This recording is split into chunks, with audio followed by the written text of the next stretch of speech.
देखिए, मेरे लाइफ के अंदर एक बार ऐसा हुआ था। मैंने कहा मेरे साथ ऐसा हो चुका है।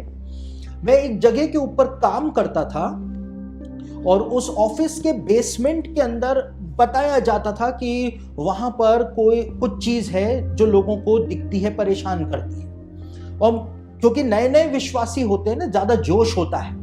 आत्मिक जगत के नियम हमको पता है नहीं, और हमको ये भी नहीं पता है कि दुष्ट आत्माओं से लड़ा कैसे जाता है, उनको डील कैसे किया जाता है। लेकिन बस हम जब नए विश्वासी होते हैं तो हमें जोश ज्यादा होता है, होश कम होता है।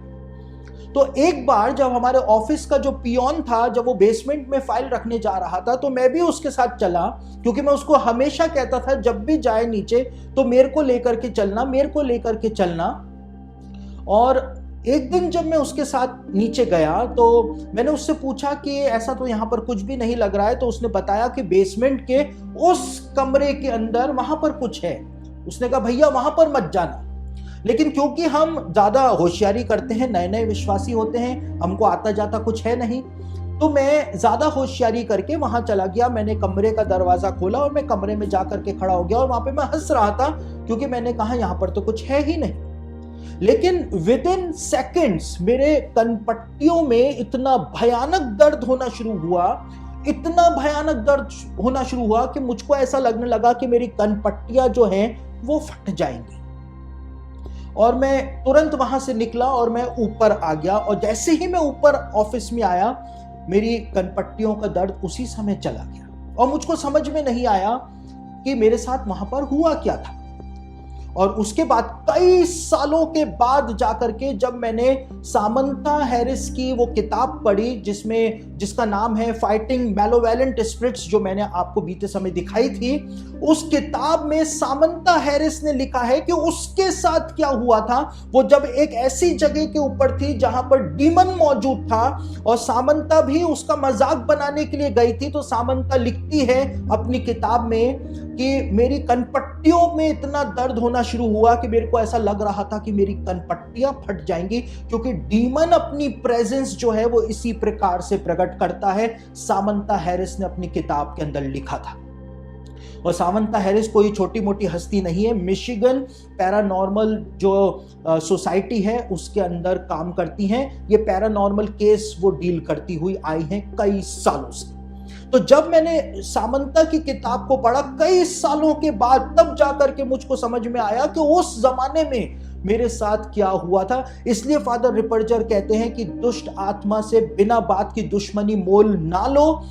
आप वहां पर प्रार्थना करो और वहां से चलते बनो, क्योंकि वहां पर आपको कुछ भी नहीं करना है। अगर आपको प्रभु ने सामर्थ्य दिया है, प्रभु ने यदि आपको डिलीवरेंस मिनिस्टर के रूप में बुलाया है, डिलीवरेंस मिनिस्ट्री आपको दी है, और आपको यदि किसी ने बुलाया है रिक्वेस्ट करके कि यहां इस जगह के ऊपर कोई दुष्ट आत्मा है, आप इसको यहां से निकाल दो, तो फिर आप वहां पर प्रार्थना करके और प्रभु के सामर्थ को वहां पर प्रकट करके यीशु के नाम से उसको वहां से निकाल सकते हैं। लेकिन यदि उस सेवा के लिए आपको बुलाया नहीं गया है, यदि आपके आत्मिक जीवन के अंदर कोई मजबूती नहीं पाई जाती है, आपके प्रार्थना का जीवन नहीं है, तो आप वहां पर किसी भी प्रकार की दुश्मनी मोल ना लें। फादर रिपर्जर इस बात को कहते हैं, और फादर रिपर्जर कहते हैं बिल्कुल भी ना डरें, क्योंकि आप डरे नहीं, जो डर गया वो फंस गया। फादर रिपर्जर कहते हैं क्योंकि फीडर्स होती हैं दुष्ट आत्माएं, फिर उससे चिपक जाती हैं और फिर उसका पीछा ये नहीं छोड़ती है। और इसीलिए परमेश्वर का वचन क्या कहता है? परमेश्वर का वचन 2 तिमुथियुस उसका पहला अध्याय उसके 7वें वचन के अंदर क्या कहता है? 2 तिमुथियुस उसका पहला अध्याय उसके 7वें वचन के अंदर लिखा हुआ है, क्योंकि परमेश्वर ने हमको भय की नहीं पर सामर्थ और प्रेम और संयम की आत्मा दी है। परमेश्वर ने हमको ऐसा आत्मा नहीं दिया है, पवित्र आत्मा नहीं दिया है कि हम भयभीत हों, लेकिन हमको सामर्थ का आत्मा परमेश्वर ने दिया है, संयम का आत्मा दिया है, और प्रेम का आत्मा परमेश्वर ने हमको दिया है। तो हमको घबराने की जरूरत नहीं है, क्योंकि अल्टीमेटली यीशु मसीह हमारे अंदर पाया जाता है। हमको डरने की जरूरत नहीं है। दुष्ट आत्माएं इतनी आसानी से आपको छू नहीं सकती हैं अगर आप यीशु मसीह के हैं, और दुष्ट आत्माएं आपके शरीर के ऊपर भी कब्जा नहीं कर सकती हैं अगर आप यीशु मसीह के हैं। वो बाहर नाटकबाजी कर सकती हैं, आपको डरा सकती हैं, कुर्सियां उठा करके इधर से उधर फेंक सकती हैं, लेकिन आपको छू नहीं पाएंगी। क्यों? क्योंकि यीशु मसीह आपके अंदर है। सामर्थ का आत्मा, प्रेम का आत्मा, संयम का आत्मा हमारे अंदर परमेश्वर ने दिया है, और जब तक वो अंदर मौजूद है दुष्ट आत्मा आपको छू नहीं पाएगी।